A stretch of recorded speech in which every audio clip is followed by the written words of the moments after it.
এই 25 বছরে পাপগুলো কি করা হয়েছে, কোনো একটা পাপ বাকি আছে কিনা যা করা হয় নাই। 25 ইয়ার্সের মধ্যে অনেকেই জিনা করেছে, অনেকেই। আমি আপনাদের কথা বলছি না, এভারেজ আমি পুরো বাংলাদেশের ইয়াং জেনারেশনের কথা বলছি। 25 বছরের ইয়াং এই প্রজন্মটা, এই লেটেস্ট যে প্রজন্মটা, এদের অনেকেই জিনা করেছে, বিবাহ বহির্ভূত সম্পর্ক। এবং আমরা এখন জেনাকে অনেক সময় উস্কেও দেই, আমরা অনেক সময় এটাকে প্রমোটও করি, আমরা এটাকে ফ্যাশনও মনে করি। কারণ আমাদের ঢাকায় মানুষ বলে যে তোর গার্লফ্রেন্ড নাই, এটাই হচ্ছে ওদের কাছে অবাক করা বিষয়। সবাই ঘুরে, ঈদের দিন তুই ঘুরতে পারিস না? আমাদের ফ্যামিলির মধ্যে একজন বলতেছে তার মেয়েকে, সবাই ঈদের দিনে বাইরে যায়, তুই যেতে পারস না?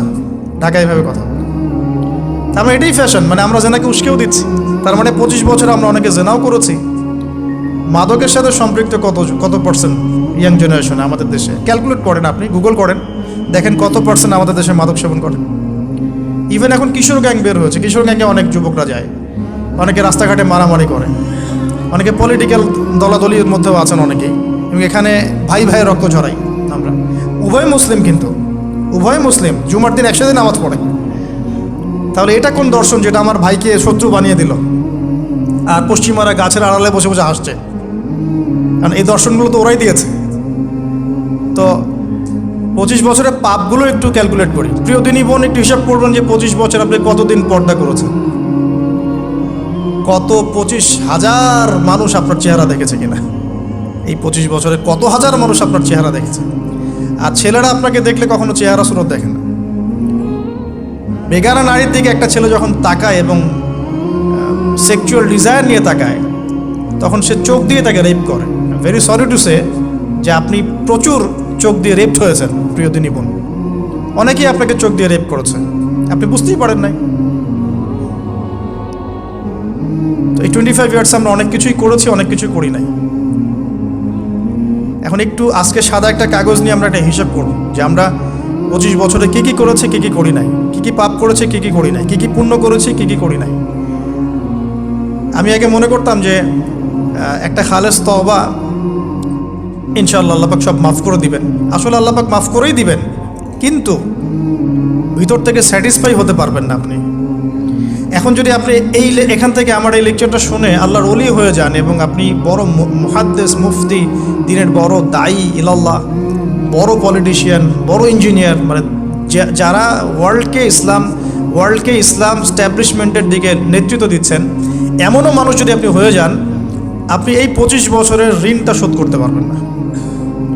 এই 25 বছরের ঋণ আপনাকে প্রতিনিয়তই ভিতরে ধুকিয়ে মারবে, যেটা আমাদেরকেও মারে ভিতর থেকে। যে আমরা যদি আগে থেকে বিষয়গুলো বুঝতাম, যদি আরও আগে থেকে স্টাডি করতে পারতাম, আরও বেশি যদি আমি আলেম ওলামার সাথে মিশতে পারতাম, আরও যদি বেশি গভীরে যেতে পারতাম, তাহলে কতই না ভালো হতো। তো আমি আশা করি কথাগুলো আপনাদের কলিজায় পৌঁছাবে ইনশাআল্লাহ। এখন লাইফের এটা সবচেয়ে ভাইটাল পার্ট। এই সম্পর্কে আমি জাস্ট 2টা হাদিস বলে আস্তে আস্তে কনক্লুশনের দিকে যাচ্ছি। নবী সাল্লাল্লাহু আলাইহি ওয়াসাল্লাম বলছেন যে 7 শ্রেণীর মানুষকে আল্লাহ পাক কিয়ামতের দিনে আরশের ছায়া দিবেন। কত শ্রেণী ভাই?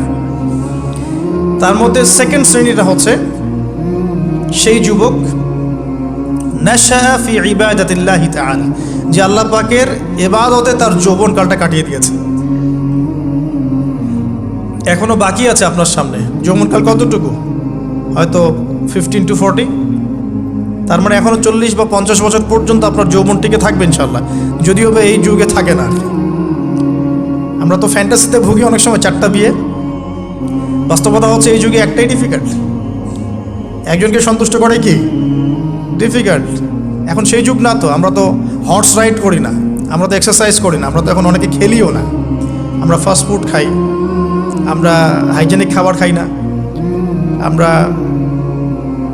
আগেকার মানুষদের মতো অনেক কিছুই করি না। এনভায়রনমেন্ট নষ্ট হয়ে গেছে, পলিউশন আছে, সব মিলে এখন আমাদের যৌবন যে 50 বছর পর্যন্ত থাকবে, এটা নিশ্চয়তা দেওয়া যাচ্ছে না যদি আমরা বেঁচেও থাকি। আর কত যুবক যুবতী ভাই বোন যে যৌবনকালেই চলে যায় তার তো ঠিক নাই। প্রিয় দিনী ভাইয়েরা, আমরা আলোচনা করছিলাম যৌবন সম্পর্কে।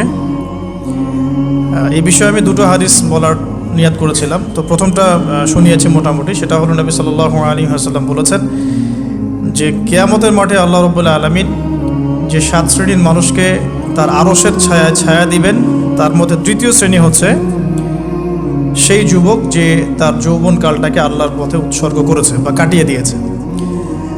আরেকটা হাদিস যেটা বলতে চাচ্ছিলাম সেটা হলো, কিয়ামতের মাঠে 5টা প্রশ্ন হবে, স্পেশাল 5টা প্রশ্ন, যে 5টা প্রশ্নের উত্তর না দেয়া পর্যন্ত কাউকে ছাড়া হবে না। তার মধ্যে প্রথম প্রশ্নটাই হচ্ছে তোমার জীবন কোন কাজে কাটিয়েছো, এবং দ্বিতীয় প্রশ্ন হচ্ছে তোমার যৌবন কোন কাজে কাটিয়েছো। সো আমি বলছিলাম আপনাদেরকে যে যৌবনকালটাকে যদি আমরা আল্লাহর পথে কাটাতে পারি, ইনশাআল্লাহ তাআলা আমাদের এই যে উদ্দেশ্যটা, যে নিজেরা দিন পালন করব, নিজের পরিবারের মধ্যে প্রতিষ্ঠা করব, আমাদের সমাজে দিন ইসলামের দাওয়াতি কাজ করব, যেখানেই থাকি সৎ থাকবো, একদিন ইনশাআল্লাহ দিন আবার বিজয়ী হবে, এই যে স্বপ্নগুলো, এগুলো বাস্তবায়িত হবে ইনশাআল্লাহ তখনই যখন আমরা নিজেরা পরিবর্তিত হয়ে সমাজের জন্য ভালো কিছু বয়ে নিয়ে আসবো ইনশাআল্লাহ। তা আমি জাস্ট কয়েকটা পয়েন্ট আপনাদের সাথে একটু শেয়ার করে শেষ করে দেব, যে এখন থেকে কিভাবে আপনারা বা আমরা আমাদের যৌবনটাকে আল্লাহর পথে কাটাতে পারি। প্রথম যে পয়েন্টটা আমি লিখে নিয়ে এসেছি সেটা হলো, আমি একটু বলেওছিলাম যে আমাদের নিজস্ব খসড়া একটা আমলনামা তৈরি করতে হবে আর কি। আজকে আমরা সেটা করতে পারি বাসায় গিয়ে, যে আমরা যদি আমাদের গড় আয়ু হয় 60 বছর, তাহলে আমরা এখন কতটুকু সময় পেতে পারি, আর এই সময়টুকুর মধ্যে আমাদের টার্গেট কি, আমরা আসলে কী চাচ্ছি, কী অ্যাচিভ করতে চাই, যা চলে গেছে এই সময়টুকুর মধ্যে আমরা কিভাবে আল্লাহর রহমত পাবো, ক্ষমা পাবো কিভাবে। যা চলে গেছে এর মধ্যে অনেক নামাজ কাজা থাকতে পারে, রোজা কাজা থাকতে পারে। অনেক সময় এমন হতে পারে যে আমরা অন্যের হকও নষ্ট করেছি। প্রথম যে কাজটা করা উচিত সেটা হলো খালেস তওবা। 1 নাম্বার তাহলে আমরা বলতে পারি, যদি আমরা এখন সংকটগুলো চিহ্নিত করে সমাধানের পথে হাঁটতে চাই, তাহলে আমাদের যৌবনটা আল্লাহর পথে উৎসর্গ করা ছাড়া কোনো অপশন নাই। উৎসর্গ বলতে আমি বোঝাচ্ছি কাটিয়ে দেয়া, আল্লাহর ইবাদত করে কাটিয়ে দেওয়ার কোনো বিকল্প নাই। তার জন্য প্রথমত আমাদের নিজেদের জীবনের কৃতকর্মগুলোর হিসাব নিকাশ মেলাতে হবে, 1 নাম্বার। আর 2 নাম্বার হচ্ছে বিশুদ্ধ তওবা করে আল্লাহর পথে ফিরে আসতে হবে। বিশুদ্ধ তওবা কিভাবে করব এটা আমরা অনেকে বুঝি না। অনেকে মনে করি যে মুখ দিয়ে জাস্ট আস্তাগফিরুল্লাহ বললেই হয়তো তওবা হয়ে যায়। বিষয়টা এমন নয়।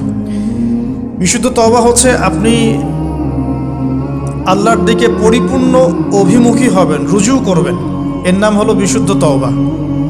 যে পাপগুলো করেছি এগুলোর জন্য ক্ষমা চাওয়া, এই পাপগুলো কোনোদিন করব না এরকম প্রত্যয় ব্যক্ত করা, আর যদি অন্যের সাথে সম্পৃক্ত কোনো হক থেকে থাকে সেটা ফেরত দেওয়া।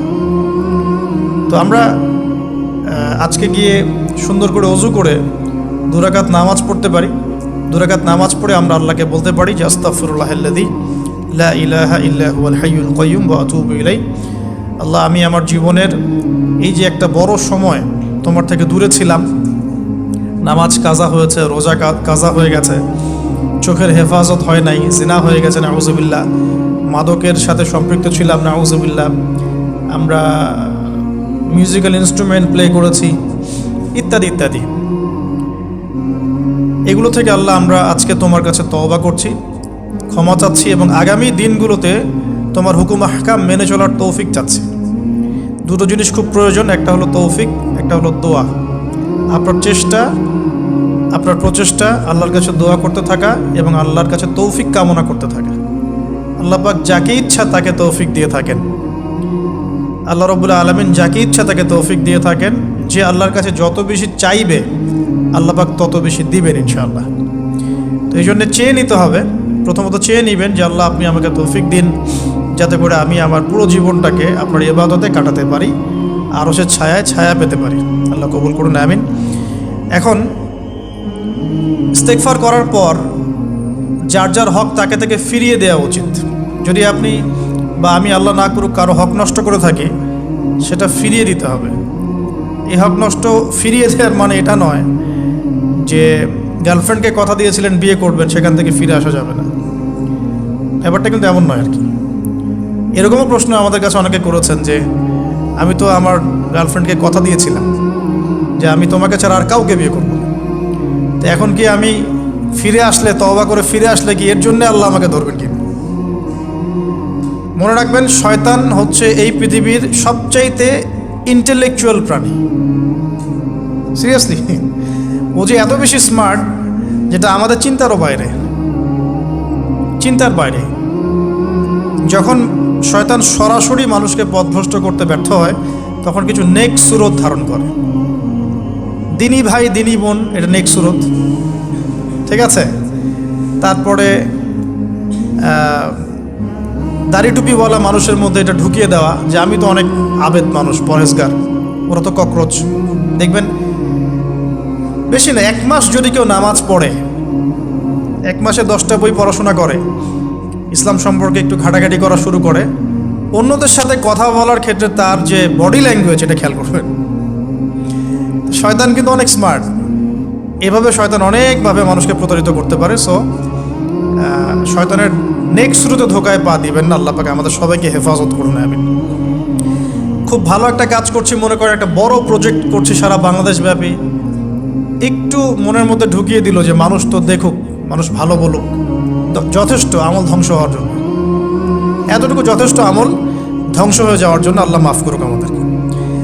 তো প্রথমে প্রিয় ভাই, তওবা করে ফিরে আসা, যার যার হক তাকে তাকে ফেরত দিয়ে দেওয়া। এরপরের সবচাইতে ইম্পর্ট্যান্ট জায়গাটাই হচ্ছে ইলম অর্জন করা। যেখানে আছেন সেখানেই থাকবেন, মানে যে যে প্রতিষ্ঠানে যে সাবজেক্টে পড়ছেন, এখন আপনাদের প্রায় জীবনের 20টা বছর চলে গেছে। এখন সবার পক্ষে আবার ইউটার্ন করে 0 থেকে স্টার্ট করা পসিবল, এবং এটা বুদ্ধিমানের কাজও হবে না, এটা বুদ্ধিমানের কাজও হবে না।